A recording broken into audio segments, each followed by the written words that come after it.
বন্ধুরা, আজকে একটা কথা বলছি। সেটা হচ্ছে সার্কাসের জোকার দেখেছেন নিশ্চয়ই। সার্কাসে জোকার থাকে।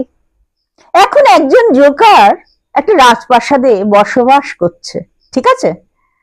তো সে রাজপ্রাসাদে বসবাস যেহেতু করছে, অতএব সে কি রাজা হলো? হলো না। কিন্তু উপরন্তু কি হলো বলুন তো? রাজপ্রাসাদটা সার্কাস হয়ে গেল। সেই জন্য একটু বিচলিত হবেন না।